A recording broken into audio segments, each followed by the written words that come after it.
Sonia Rodrigues. Today is Wednesday, the 12th of May, 2021. We are going to reflect on the Gospel according to John, chapter 16, verses 12 to 15. Let's open our hearts and listen. I still have many things to say to you, but you cannot bear them now. When the Spirit of truth comes, He will guide you into all the truth. For He will not speak on His own, but will speak whatever He hears, and He will declare to you the things that are to come. He will glorify me, because He will take what is mine and declare it to you. All that the Father has is mine. For this reason, I said that He will take what is mine and declare it to you. The Gospel of the Lord. One of the intriguing aspects of the story of Pinocchio was how each time he lied, his nose grew longer, and as soon as he began to speak the truth, it came back to normal.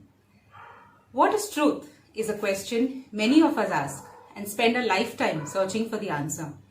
In the process, we encounter numerous delusions of what seems to be the truth, but they're all short-lived and have multiple layers, versions, or interpretations to them. So we keep going around in circles, looking for the actual truth in an attempt to add meaning and purpose to our life. What is truth is what Pontius Pilate also asked Jesus when he was brought to him for questioning. But neither did Pilate wait for the answer, nor did Jesus answer it. Why? Here, let's take the example of a rich young man who claimed to know and abide by all that was true all his life and came to Jesus seeking clarification.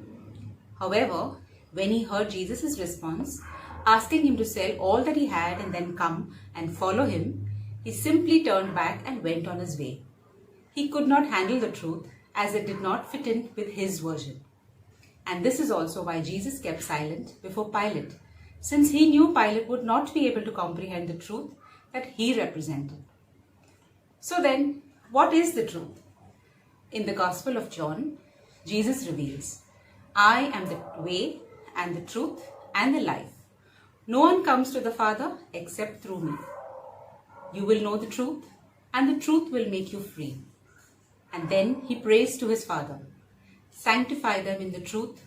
Your word is truth. There is no other truth apart from Jesus Christ himself and his word, and only that will give us the freedom and solace we desperately seek.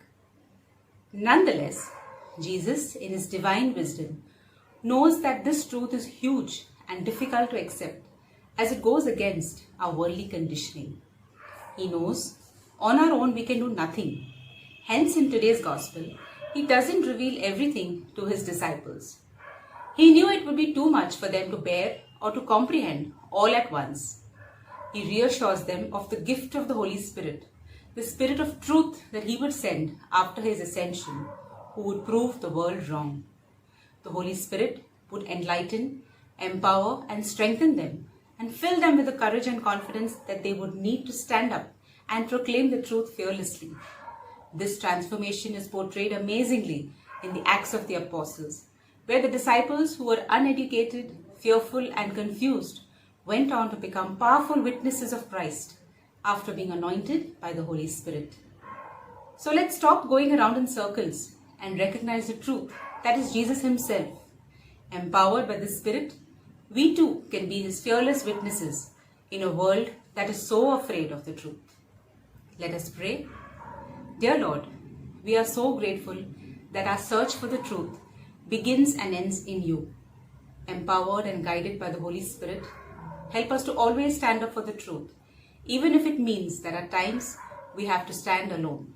We ask this in your precious holy name. Amen.